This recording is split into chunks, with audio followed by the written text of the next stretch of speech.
yung lataray ko. Hello mga ka-entrep, share ko lang sa inyo nagpalit si Ray ng ng gate. Ayan siya Ang gastos pala ngayon ang gastos pala maggawa ng simple, napaka-simpleng gate. Ayan, ang ginamit lang dito is tubo. Saan ba yung tubo? Ayun, kabilaan. Tubo. Tapos, angle bar. Ganito, angle bar, tapos ito mga angle bar, tapos ito yung parang flat siya na ano ba tawag dyan? Yung parang plain shape na flat. Ayan. Yan, hindi nakasama labor yan. Umubos din yan ng 8,000. 8,000 plus. Kasama yan mga bolt. Ayan. Wala pang labor yan kasi, ayun, siri lang magawa. So, hindi ka ngayon magpagawa ng gate. Lalo na yung magagandang gate pala. Nagulat din ako kasi hingi ng pambili. Tapos, umubos na ng 8,000. Hindi ko na alam kung ano yung kasunod na mga maliliit-liit. Kung magpa-labor ka pa, diba?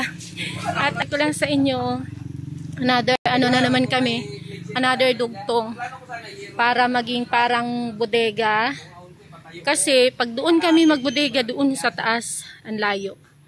Tapos, kapag kapag dito sa loob, kapag may dumadating kasi na stocks, na products, doon kami parang nagbubodega. Doon kami parang nagbubodega. Doon. Madilim. So, dito kami nagbubodega. I mean, yung mga products ba, dito nilalagay, dito ako nagpa-pricing, dito nag-unbox. Tapos may parating pa mamayang gabi, magdating ang truck. Hindi pa ako tapos. Meron pa tapos darating ang truck mamaya para sa mga para yung mga gulong naman ang darating. Yan ang parang office. So, dito pa mga interior, hindi ko pa na gagawa. Hindi ko pa na di-display. Yan ang aming shop. Ayan. So, pa-quick tour tayo. Ayan, dito sa shop, palabas. Ito, so dito yung aming gate. Ito yung gate na nagpainit ng ulo ko kasi laki ng ginastos. Para sa iba, hindi naman malaki yun. Pero para sa akin, medyo malaki na siya. Di pa ganyan. Kahoy lang kasi ito dati. Tapos, pinalitan nga ni Ray ng ganyan. Yan. So, ayan. Kaya nagpahulog naman kami para maging bodega-bodega dahil masikip na doon at gawin na yun talaga na parang office. At ang bahay namin ay tindahan, sala dyan, kusina, tapos doon guest room, 2 room, tapos malaking parang sala. Pahaba para na itong barko. Walang forma. Partingan ng truck. So, ito na siya ang mangyayari. Partial tour. May pa-partial tour. Ano ba yun? Yung green na yan na dingding, babaklasin yan. Para maging buo na siya dito. Actually, parang hindi naman naging siya maging bodega ang style. Kasi istantihan din ito. Pero kumbaga malaking space dito para sa mga products na bagong dating. So, ayan mangyayari. Ayun na, babaklasin yung dingding na yan. Parang maging parang buo pa rin siya dito.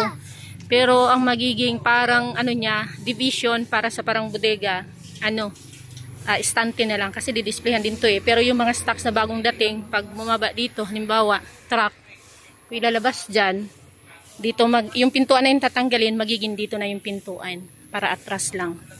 Tapos dyan na, magpa-pricing, dyan ako mag-unbox. Yan, sisitingan na lang ng haligi. Ay, sisitingan ng hollow blocks. So, ito yung diskarte. Diba, wala pa siyang haligi. Hinang lang yung haligi. Ganyan din pa mag-diskarte ang karpintero nyo. Ayan, season 2 to. Yan yung karpintero namin simula 2015. Doon pa sa kabilang bahay namin, sa kabilang shop. Siya na yun ang karpintero. At dito, siya din yung nagawa. Yan, lahat ng halos yan. Yan. So, ito nakahanglang ang haligi. Bago yan lalagyan ng coating kapag may kapag nasitingan na ng hollow blocks. Angat lang to ng konti. So, ayan, share ko lang yun sa inyo mga ka-antrip kasi to inspire lang. Kasi sa mga dito, sa mga matagal na dito sa ating channel is kapiranggot lang itong shop namin before. As in, super liit lang. Season 2 din yan, maliit na yun. Yan, sahig, stante sa harapan, tulugan namin. Marto yung sa loob. Tapos, Basta maliit lang siya. Alam niyo na mga nagsimula. Kung gusto niyo po makita yun, yun, balikan niyo po yung mga ano ko, mga vlog ko noong mga 2019. Super liit lang yun. Ngayon awa ng Diyos. Ayun. Medyo ano na siya. Doon yung mga gulong namin sa taas. So pag dumating mamaya yung truck, dala mga gulong, doon yun iakyat. Yun lang, to inspire. Thank you very much. At please, yung aming ano, naka-out na yung mga ano, mekaniko. Ano na, alas 5:40 na ng hapon. Thank you very much. Yun, i-share ko lang.